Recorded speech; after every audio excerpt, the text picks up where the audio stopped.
or if you really need to try to do it, she's not here. Whatever. I don't know, I just know my comments are gonna be, this is one we've already passed out of this committee, because the end bill we've already passed out. You can sit here in case you got a question, then you can pass it out. Yeah. That'll do. Okay. Or Sam, whoever, you know, yeah. Good to see you, man. How are you? Yes, sir. Got turned on Channel 6, Birmingham the other night, and there you were. There was no other politician the whole night besides you. Did I look really stupid? Oh, you look We're gonna distinguished. talk about it here, this train coming in. But you were on that issue about, you know what the name of what's the name of that committee that got you to me? Now, we'll look at that. This wasn't that one, but it's another one. Political race theory? Yeah, yeah. Yeah, that was general stuff. Yeah, it does. You were looking good. I said, I know that. Remember what Lester White always said? I always look like people all day. That's true. There was not a group of happy guys.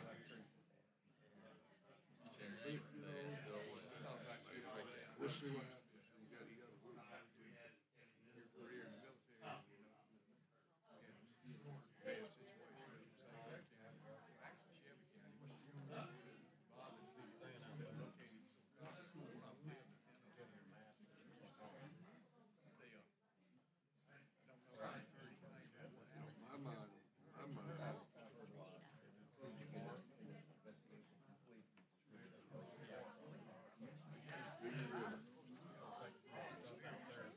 He was old, you know, he was 63. So he could have ran. Yeah, may have been in Vietnam. He played his game. Might be. I knew him. Yeah, we Reaching out for it, or he waits till the next Tuesday after. Interstate Land Road. Mercedes Power. All Always. what's your name? Don't make it that long. I like it. I don't, yeah, they're, Sometimes it's just very they had, unfortunate. they passed around a draft for it last night. Yeah. Comments on it. He always send it my text. Just As somewhere soon that as you I get gotta something take back, it. Carol, I will get it to you.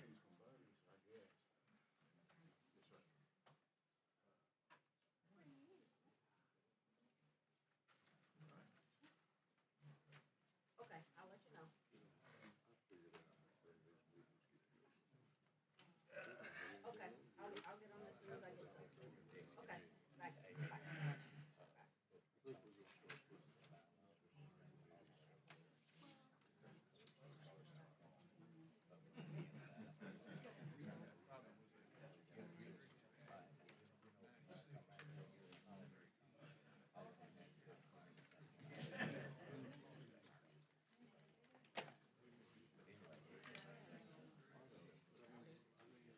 Yeah, I'm waiting for as soon as you get here to start. Yes.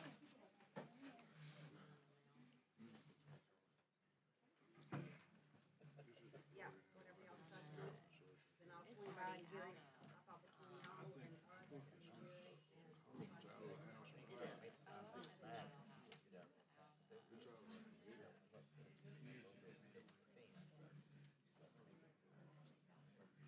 That sounds good. 1,000, 1,200. All right, love you too.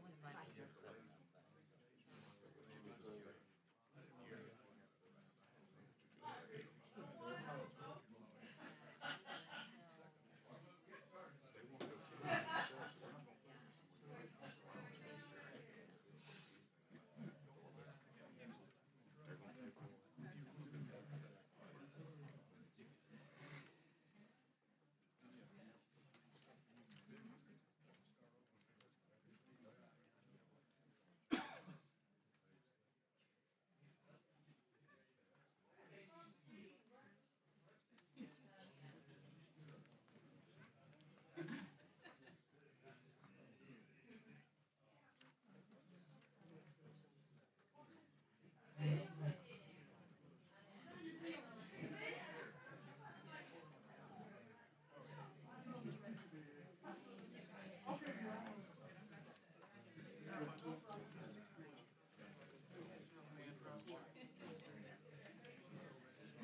All right.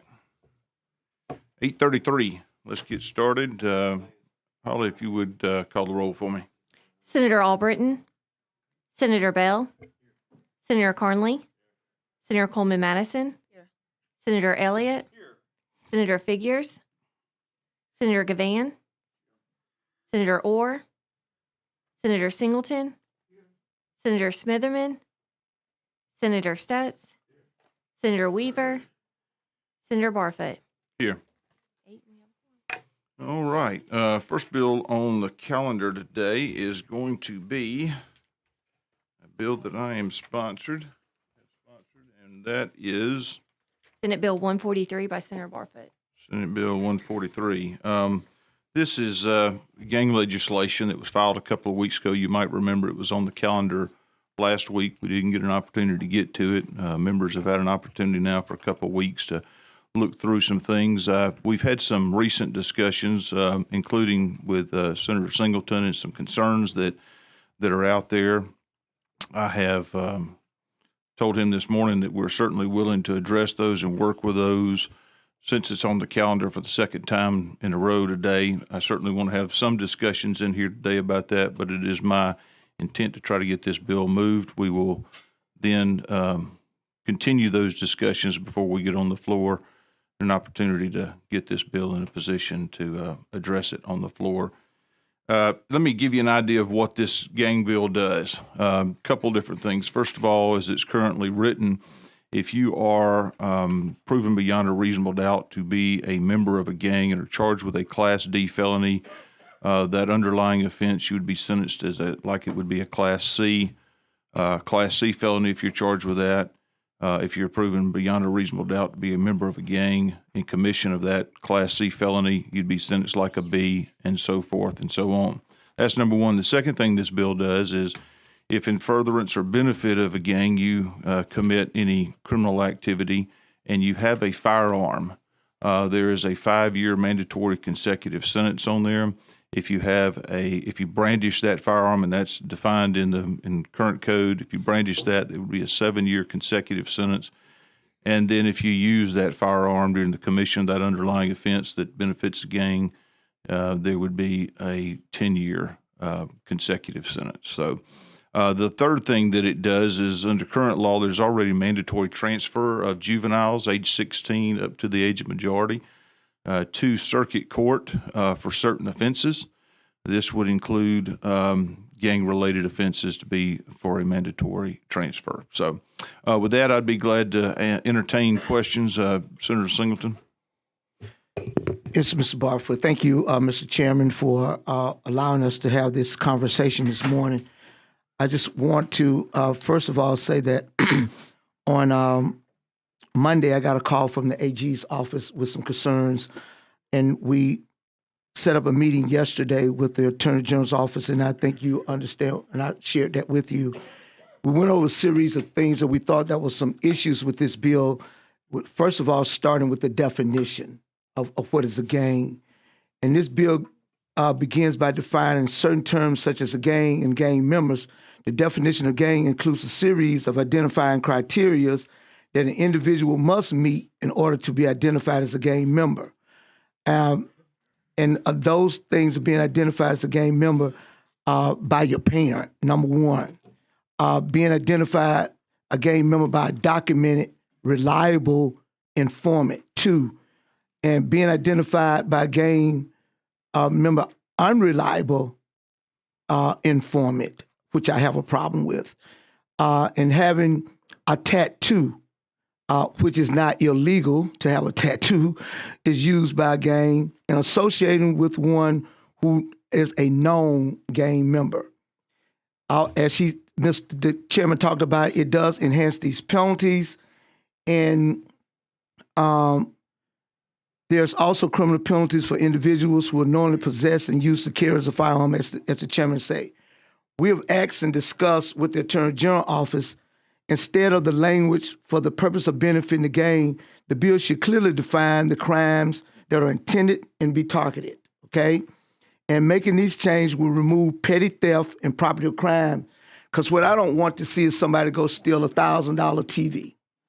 may have a possession of a gun on them, never uses that gun, but yet and still get another 5 years on top of that theft or property crime, which there was never intent to use a gun, but they just stole something. And I just think that that's just putting people away and taking a pipeline through prison just because they could be identified with a gang. That doesn't mean that there was in furtherance of any gang activity, but if you just get a simple TV, or let's say $1,000 TV. And so these are some of the concerns. I have a list of them, and and I know you want to move this bill out, and I think that you said to me early this morning you were willing to listen at some of these and be willing to take some of these out. Let's also look at use of language to include terrorist. Well, what we would like to see is the use of language to include terrorist groups and mafia and hate groups in this bill also, not just gangs. Because I'm in a fraternity called Omega Psi Phi Fraternity. I wear letters. All of my fraternity brothers wear letters. I throw up a sign. I have a tattoo on my shoulder. I'm definitely not in a gang. Okay? And there are many of us out here that's like that and doesn't, and my thing is that even if I'm there and I'm standing on the corner with my fraternity brothers like I do, and some brother goes and does a commission of a crime, and does that mean that he was associating with a gang? He's going to be elevated because he might have been wearing an Omega shirt at the time that he did a criminal act? We're not a gang. And so those unintended consequences that officers could see that, and I understand that there has to be proven to be beyond a reasonable doubt, and there's association with that, but yet and still he will be arrested and charged with that, and probably charged with that gang elevation. We want to remove the ability for parent testimony as only required to solidify membership in a gang. You know, a mom could come back and then say her son is not, you find out, then you might want to come back and charge the mother for lying by saying her child is not in the gang. A lot of this is unintended consequences that I think this bill could happen and we just not looking at. Change the name from gang to criminal enterprise, which would take in any terrorist group, hate groups, or anybody instead of just trying to say a gang and just any criminal enterprise. Define the purpose of the criminal enterprise to be criminal activity and not use of the definition of a street gang, because street gangs include any association of a group, could be social clubs. You know, my mom and her friends, my mom called us the gang. Me and my gang get together.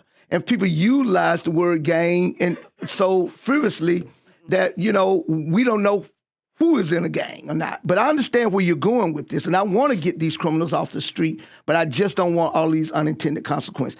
I have a list of about 13 things. I'm skipping over some of them. I'm not going to go through all of them, right, but we will deal with them, and I will allow you to have them. I just want to get the gist of this bill and a lot of the unintended consequences that it can have, and I think that we need to clear it up before this bill moves forward. Very well said, and as I told you earlier today, certainly willing to try to work with you on some of those, and I think to the extent that there are unintended consequences that we need to try to make sure that we can tighten that up. Senator Coleman Madison. Thank you, Mr. Chairman. Well, I agree with Senator Singleton. And looking at all of these things, and reading it last week, it seems very subjective. I agree that it should be tied to a criminal activity and not just a speculation. You know, it's like people say, well, you know, owning a gun is not a crime. Guns don't kill. And so I'm just wondering if we're going to throw the Masons, the Eastern Stars, all the fraternities. You can go on every college campus, four-year college campus. I mean, I guess you just round them all up. The people in the fraternities and sororities, that's a gang. You know, they say at the party, the gang's all here. And then going back through history, I remember there was another gang of 12. They were definitely a gang, a radical gang that changed the whole world. Most of us worship them every Sunday. They definitely was a gang. Well, keep in mind in this bill that there has to be a beyond a reasonable doubt, there has to be a conviction for an underlying offense, first and foremost, a underlying existing criminal offense before anything else would apply. And then secondary to that, there has to be proof beyond a reasonable doubt that it was that person was in a gang, or for the gun enhancement that there was benefiting a criminal enterprise, to Senator Singleton's But the way this, comment. but the way this reads, it seems like you are convicting. In this country, we say you're innocent until proven guilty, simply by by association, Where they dress. by the way you dress. I mean, ethically, we have our own culture. I mean, and Senator Barfoot. Barfoot, thank you. I know this is not in your heart, but it appears to come off targeting a particular ethnic group of Just say people, black and brown Just say people black. in particular, because of how this bill is written. You know, we know that you have, they huddle together, they got the certain signs and everything, they wear certain clothes, they wear the hair a certain way. And it's kind of like what Senator Smithman constantly talking about, of driving while black, or being targeted because of the way you dress, or the way you act. There used to be a little place in Bessemer, and what was it? I call it a little hole in the wall. But they used to go there and play jazz. Smithman, you know what I'm talking about? The guy that passed, a black guy ran it, where a musician could come there, and I'm gonna get to my point, and play music and just have a good time. I've never gone there, but a friend of mine took me by there one day, and I looked at it, I said, "Is that it?" They said, "Yeah, that's it." I mean, and it's so crowded, people all them down the street. I said, "Where do they park?" They say, "Anywhere they can." But you go there, and for those folks in Jefferson County, you know what I'm talking about. You will find judges, you'll find lawyers, you'll find doctors, you'll find everybody, and it's just a good old time. And because they go there, they can practice their craft, they hang out with the local people. That's a gang. But if somebody came in there and busted it, it would look like, except for the fact when you start checking ID and you find out who they are. I think we all see where you're trying to go. And I want us to get there. I just don't want us to throw out a broad net and intending to catch one thing and I pull in everything. Yes, ma'am. Thank you. Senator Smithman Go had ahead. raised his hand. Thank you, Stu. Thank you, Mr. Chairman. First, I want to tell y'all a story that fits right where we are. That was this father who sought to educate his son about the woes of being a black male. So this father takes his son, goes into, and I would call the name of the business, but I know we have the cameras and all that going, so I won't single people out. Went into this drugstore with his son. It's just like what Senator Singleton was saying about fraternities. When we have an Alpha Day down here, you've seen all those people like that. I'm in Alpha Phi Alpha fraternity. In fact, myself and another person, we brought the chapter to the University of Montevallo when we was in college. I had my Alpha jogging suit on.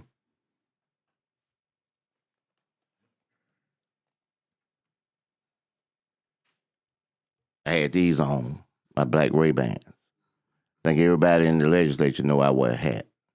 So I had on a black hat. I walked in there with my son because it was me. I wasn't going to wait to the end to tell y'all. It was me. Walked in there. We went to the men products section. The minute we walked in this place, just walk in. Ding, ding, ding, ding, ding, ding, ding, ding, ding. That's security being put on alert. We walk in, we go to this section. I'm standing just like this. He's standing here. This is my son. I said, look over my right shoulder and tell me what you see back there 2 aisles down. He said, I see security following us around in here. I said, okay. We go get what we going to get and go pay for it. They follow us all the way till we walk out the door. Go to church. 3 o'clock service, have church anniversary. I dressed just like this. He dressed like this. I said, come on, let's go back over there again. We walk in the store. This is what they said to me.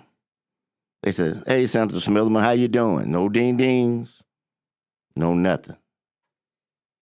Walk in there, no security. I could have picked up anything I want in there and walked out of there.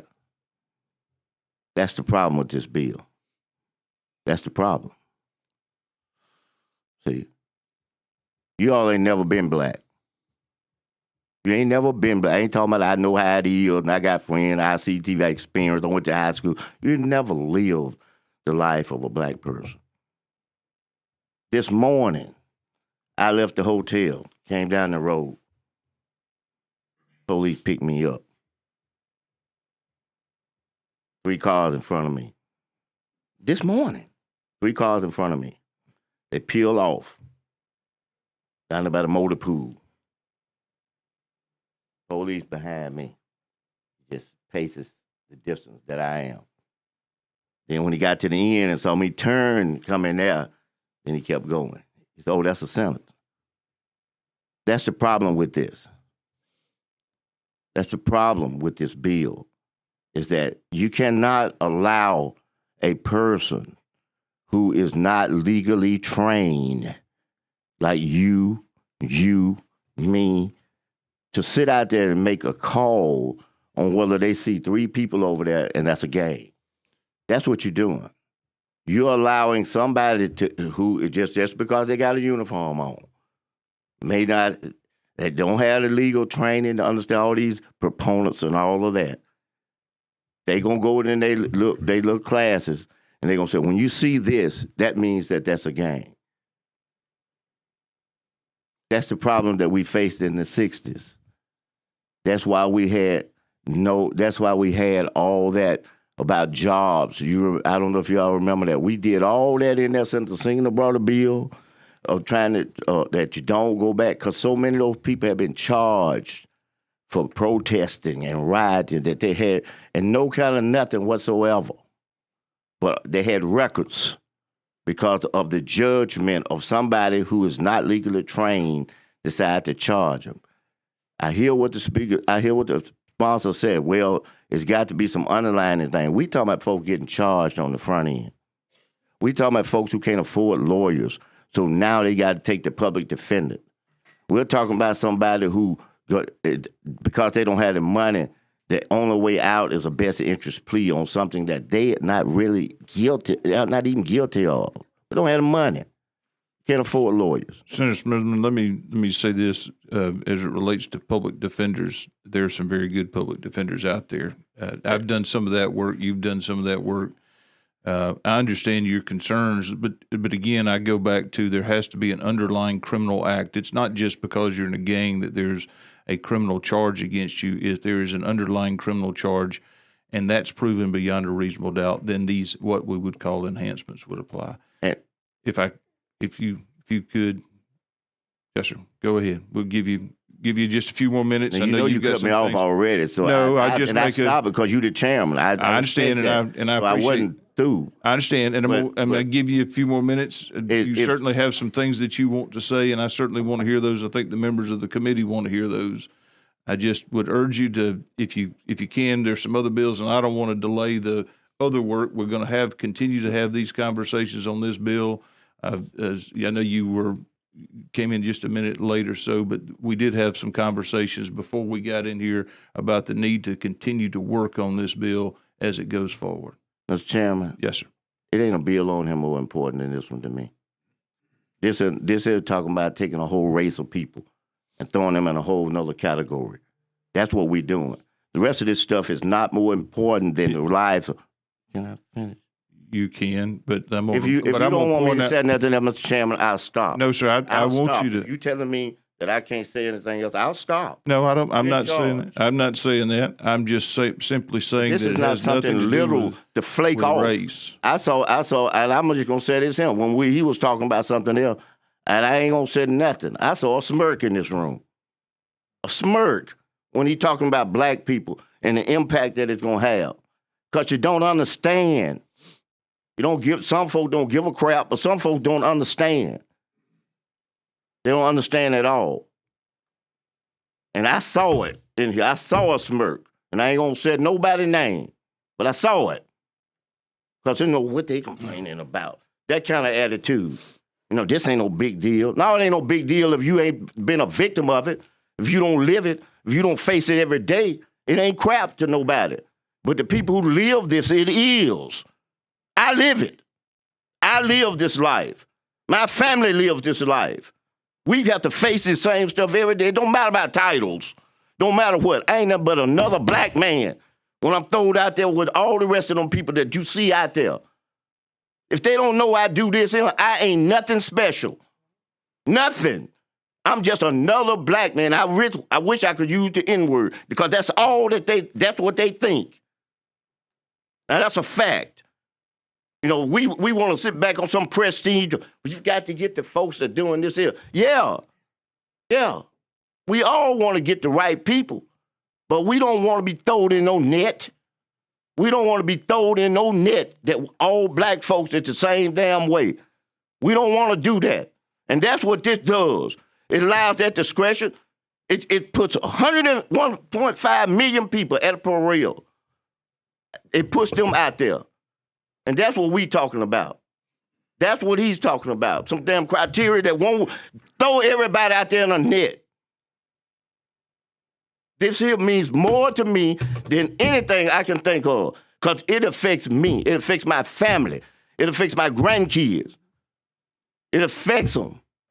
And he's right what he's saying. And I'm going to be through when I say this. I can take you to the corner of 6th Avenue South where you go straight into Elmwood Cemetery. Just block before there. I can show you 4 or 5 people standing around on the corner. And you might drive by there and see me standing out there talking to them. So does that make me in a game? No. But I'm going to be pulled up with the whole net. I had an officer to tell, they came to a place where there was a shooting out in the parking lot. And guess what they did? Everybody who was sitting in a car who looked like me, they got them all up, round them all up because they said they didn't know where the gun would come from. So I'm just taking everybody in. And the reason I'm saying that because I was a lawyer who represented some of those people. So yes, this is serious and it's a concern. And it's a serious concern to the point where we've got to get this right if we're going to do this. And this ain't right. We'll continue to work on that, Senator Singleton. Yes, and Mr. Chairman, I want to make it abundantly clear that while we say that the escalated of the charges would be only escalated with an underlying offense, mind you that your definition calls for legal profiling. And when it does that, because it says that these officers see people dressed a certain way, wearing a certain thing, now they're actually profiled. And also on line 160, you understand that you got it for possession of a weapon. Many of you around this table voted for us to be able to carry a gun legally without a permit. So it's not illegal to have a gun in your possession if you're standing on that street corner. It's not illegal. So even if the person has a gun on them and they never use it, then we want to elevate a crime just for having possession of a weapon when possession of a weapon in the state of Alabama is legal now. And those of you around this table voted on that. Very clear. That need to be removed out of this bill. The possession of a weapon, unless they use that weapon in the furtherance of that crime. That's where it needs, but other just having that possession needs to take away, and we need to deal with this definition because I think it's all about legal profiling. Thank you very much. Thank you. As I said before, we'll continue to work together to try to make this bill a better bill. That being said, I move that the committee approve this particular bill. To have a second. Senator Stutz is second. Holly, if you would call the roll. Senator Albritton, Senator Bell, Senator Carnley, Senator Coleman Madison, No, the chickens are coming home to roost. Senator Elliott, Senator Figures, Senator Gavan, Aye. Senator Orr, Senator Singleton, Senator Smitherman, Senator Stutz, Senator Weaver, Senator Barfoot. Aye. 8-3. Bill's given a favorable report. Thank you, committee members. I want to make sure that we recognize that we've got some, I won't call them out individually, but we've got some members from Montgomery Police Department as well as the Montgomery County Sheriff's Department here. So thank y'all for being here. Holly, if you call the next bill on the calendar. Senate Bill 148 by Senator Gavan. Senator Van. Thank you, Mr. Chairman. So it was brought to my attention that this is not a field that I've worked in or I haven't done for over 25 years. But that basically where we are in the cap that is in the code on juvenile cases is that what is happening in practice is that lawyers are getting appointed to represent indigent juveniles, and then they basically work up to their cap. Then they withdraw. Another lawyer's appointed, and I've talked to some of the juvenile judges in my county, and they're excited about this. And apparently, the district judges are pleased about this. From folks I've talked to, it doesn't happen a lot, but it's just impractical to have one lawyer work to a certain degree, perhaps build a relationship with a child or with a family, and then you start over. And so that this would raise that fee to $5,000. And I'd echo that sentiment. I've seen that happen, and it is important to have continuity when it comes to trying to advocate for a child. A lot of times those dependency type cases can last for years, and it's real easy to exceed that cap. So thank you. Senator Stutz. Thank you, Mr. Chairman. I've got one question. When you say work up to the cap, is that based on an hourly rate and when they reach that total amount? Yes. And how is the hourly rate determined? It's pathetic. I don't remember what it is, but it's set by the court. I promise you it's not set by the lawyer. Is it uniform? Yes. I mean, across the state? I assume it's the same as in criminal. This position It is allotted this amount per hour up to that cap. $70 an hour. Okay. Thank you. My paralegal charge is $75 an hour. Put it in perspective. Senator Albritton. Thank you, Mr. Chair. Call attention to a couple of things, if I may. First off, the appointed defendant or appointed defendant's lawyer has a cap for a Class A felony. That cap is $4,000. For a Class C or D felony, that cap is $2,000. A guardian ad litem, which this is addressing, this change up is addressing, is not just for criminal, but it is for any guardian ad litem, whether it be child custody or any civil matters, anything of that nature. Much more extensive pool, I'll suggest. My point is, if we take this, and I'm for lawyers making more money. I've been there. I've done that. I've been involved with this work. I know how difficult some of this tends to be. However, to make this a 100% increase is going to be difficult for me to swallow. And if we do it on this matter, guess what? Before it gets to the floor, there's going to be 2 more or 3 more bills changing the caps on the other. I would suggest that while we may need to adjust that cap, I think the 100%, I'd like to see a more reasonable figure, measured figure, be taken on that. If you would consider that, let's discuss that and see if we can come up with a more viable, sustainable figure that we can deal with. Because again, this is one of the guardian ad litem is almost in every single case it comes up, civil or criminal, domestic or otherwise, probate or otherwise. So I think we need to be a little bit more judicious. I would certainly work with you on that. And I was concerned when I was first asked to carry this bill about, well, if you give a mouse a cookie, you'll want a glass of milk, and having that escalate along there. So that was a concern of mine from the get-go. I would agree. Lawyers usually have larger teeth than mouses. But I would appreciate that if we could do that. I'll work with you on that. And with the event in mind that, again, once we do this, should we do this, then we need to be prepared for the other hits that's coming along. But And I would suggest this bill only affects those in the juvenile context, as I read the bill, as I understand it.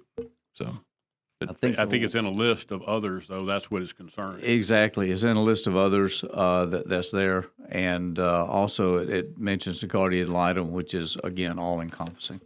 thank you. That includes not just juveniles. That includes also incompetence of any ilk. Thank you.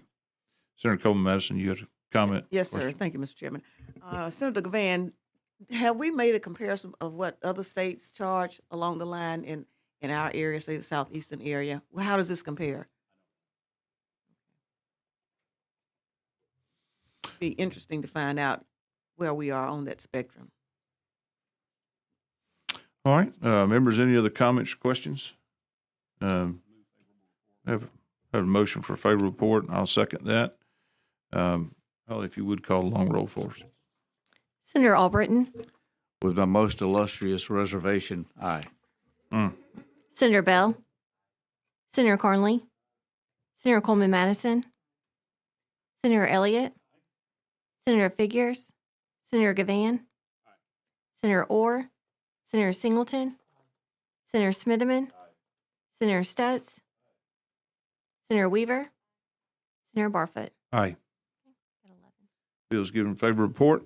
Thank you, Senator Gavan. Senator Smitherman, be the next bill on the calendar, SB 132. Senator Smitherman.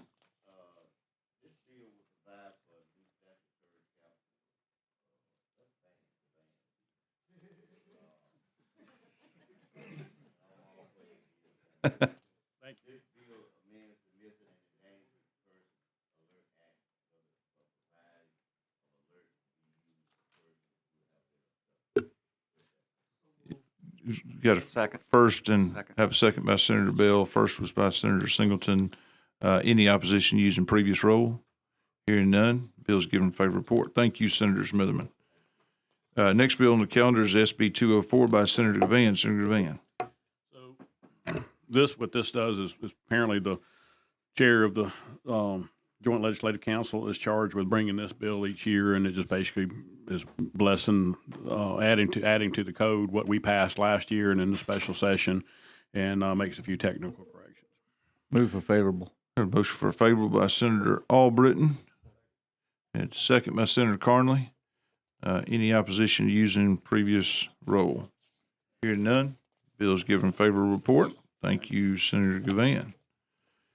All right, SB 129, Senator Singleton.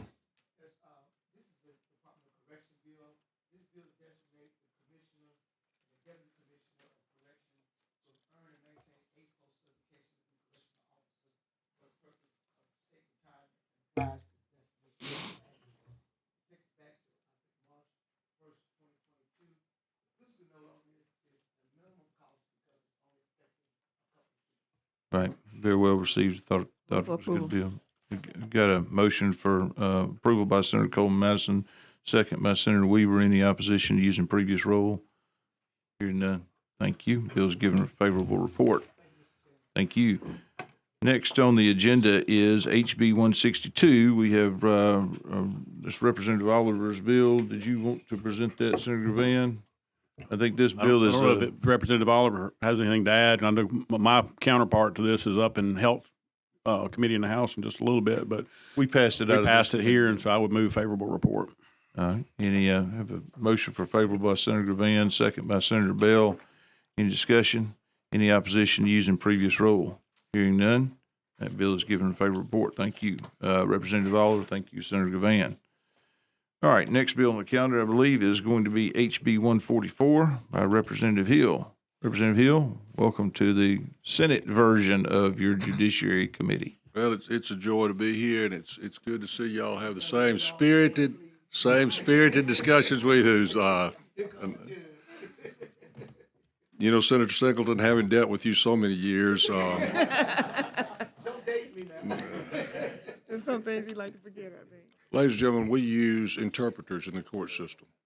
What this bill does is gives to AOC the opportunity to give to them a test for certification and to maintain a register. And I believe this would be helpful to the system. The cost is pretty minimal. It's about $1,000. It's paid by the individual who wishes to be certified. And then we would have a list of those people who are certified to be interpreters within our system. That's it. Quick question. Question. Yeah. Judge, what type of interpreter? Is it sign language interpreters or what? Any of them. Yes, ma'am. Okay. Yes, ma'am. Now, I'll be honest with you. I mean, generally, the ones that I used, honestly, were Spanish-speaking interpreters. That's who I was looking for, and mostly it was in criminal cases because if you got a civil case, generally the plaintiff's attorney, or the defendant's attorney is going to have the court report. I mean, not the interpreter there to do that which needs to be done for the court, but many times in criminal cases, we need an interpreter because the defendant simply does not understand I agree. our I think the language bill is so great. that he can communicate. I think the bill is great. It's just that I just want to make sure that this is all inclusive. Of course, ADA requires if it's a Yes, ma'am. sign language, it has to be. Mr. Chair, question. I'd like to know, is the AOC going into the licensure of profession? They're going into the certification. They're going to give a test, and that test will be graded, and it's both written and oral. Sounds like a license. Why can't we have a licensure board that would? Why can't we have this? Is Mr. Chairman, this is if we have foreign languages taught in school, why can't we have those languages certified or somehow approved if they've gotten through class and they're learn and been to that? Why can't we do that? I just have a little bit of a concern about the courts becoming a licensure board. But other than that, I'm fine. Can I respond to him? Yes, ma'am. Senator Coleman Madison. And I'm not an attorney, but the courts want to make sure that what's being interpreted is based, and everybody understands legal jargon. I'm assuming that's where you're going with I this. mean, I'm mostly, ma'am. I want to make sure they understand what's going on in the Exactly, and so there are They're interpreters lawyers and there are that understand interpreters, legal. and if you need to have somebody, not just grabbing somebody that's okay, I'm an interpreter. I would prefer. I'm going into a legal situation that's somebody that works with the courts. But on the court side, you want to make sure that person is interpreting the right thing for you. Yes, ma'am. That's true. I agree with you. Again, all I'm suggesting is I see the need. I've been there. I've had this in court. I understand the difficulty that presents itself. I also know that the limitations that's there, and particularly when we have rural counties where these folks are very often in, and the availability of Spanish speakers. I've seen people there using their iPhone trying to find out what a Spanish or an English word translation is. I understand the need. All I'm suggesting is that placing another responsibility on AOC of this nature that places upon them whether someone can speak and understand Spanish legal jargon is another matter, because it's not just the language. It's not just the language. It's the culture that's there too, as to whether you understand it or not. So I just have a little bit of an issue. Understand. Senator Weaver. And we'll go to Senator First of all, I want to applaud you for bringing this bill because it's what people in healthcare have been dealing with for a number of years also. And interpreters are used in emergency rooms and other places where we interact with people who speak different languages or who have disabilities. So I applaud you for bringing this bill and at the proper time. So our medical, favorable report. if I might ask a question, are medical examiners going to be certified through AOC? They do their own services. Yeah, but are they certified through? How do you know they understand? Anyway, I'll leave it alone. We'll talk about that offline, but each facility and healthcare facility has their own group of people that they work with. It's a part of a bigger group, but I'll be happy to talk about that offline. Senator Singleton. Yes, Mr. Chairman, while I agree with the gentleman across the way, until he bring that bill, we need to go and move this bill and let the court handle it. But I agree with him because it then can cover all of the professions if we had a commission that we could sunset if they don't do it right. But until he bring that bill, let's put it on the AOC. Senator Weaver had made a first. I'm assuming that's a second. Yeah. Okay. Any opposition to using previous role? All right. Hearing none. I'm not Bill's, with Jill. Bill's giving a favorable report. Thank you, I appreciate it, sir. Representative / Judge or Judge / Representative Hill. Thank you.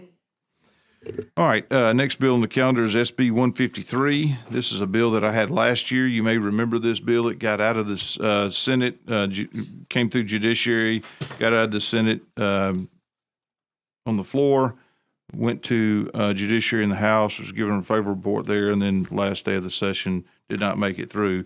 Very simply stated, this is a bill that had come to me from some of my local judges who were concerned that once an individual is released on bond prior to a trial, that there was no way to make sure that those folks were doing what they were supposed to do. That was left entirely to the bonding companies. We've worked on this bill. We believe it gives the courts the discretion of whether or not to add a requirement that they be monitored by the Department of Probation and Parole. We've had extensive conversations with Senator Ward, and so with that, I'd entertain questions or motion. I'm going to motion for favorable by Senator Bell, motion for favorable, second by Senator Stutz. Question? Yes. I don't mean to be the contrarian today. You're doing a good job of it. Well, I thank you for that compliment. Pardons and paroles deals with people that have been adjudicated, not just been adjudicated, but have been to prison, that have other constraints and such. What we're doing with this is we're taking people that have not been adjudicated, those that are presumed by law to be innocent, and putting them under pardons and paroles.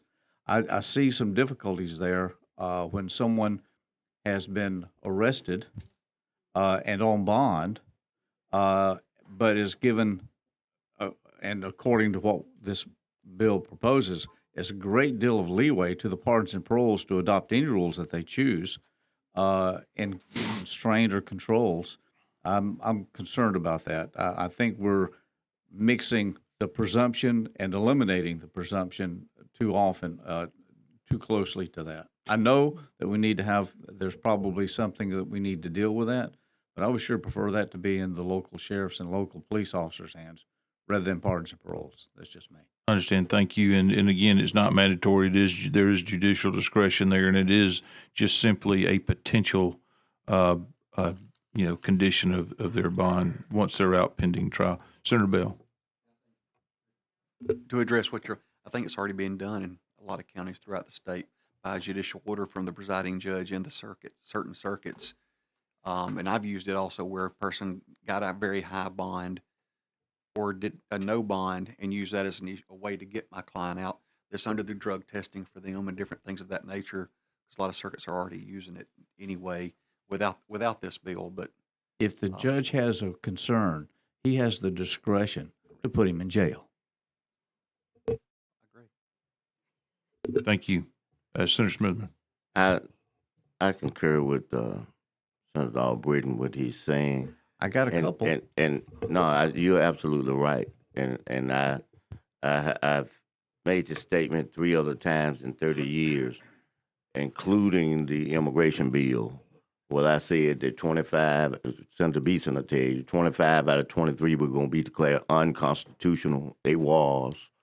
And I'm finna tell you right here, the first time somebody mustered up enough money to file suit against us for violation of equal protection and violating the U.S. Constitution, the right to bond and bail, we going to get sued and we going to lose. And we, fine to make us feel good to do stuff because folks on a local level want us to do A, B, C, or D. But nothing we do trump the U.S. Constitution. Nothing. And you're looking at a 25-year constitutional law professor, and I'm telling you what's getting ready to happen because Senator Albritton is right. You can't take somebody out. The bond is what frees them, and you can't unfree them unless the judge finds discretion of the conditions of the bond. The judge, not the police, not the DA, not anybody else. It's the judge. So I that's my reason for not voting for it. I can't sit there and vote for something I know is going to be unconstitutional. I know that. Thank you, Mr. Chairman. Thank you, Senator. Any other further discussion? That being said, I move for favorable report. Is there a second? Second. Senator Albritton makes a second on that. Holly, if you'll call the long roll, I know there's some opposition to it. Senator Albritton, Senator Bell, Senator Cornley, Senator Coleman Madison, Senator Elliott, Senator Gavan, Senator Orr, Senator Singleton,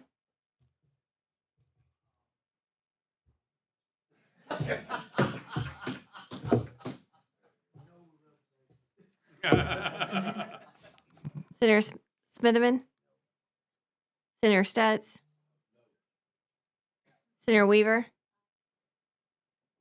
Senator Barfoot, Aye. 7-4.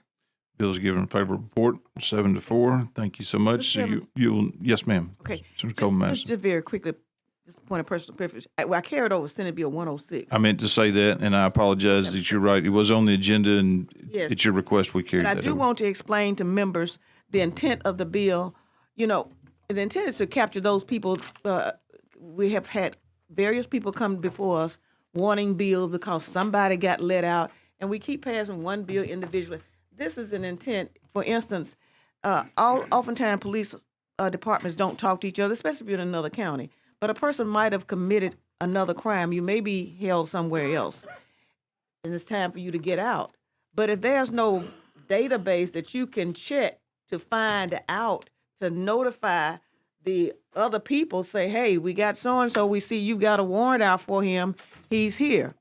And so that's what the intent of this is, to really to try to capture those people that shouldn't be out, so that if you serve your time here, somebody else come pick you up.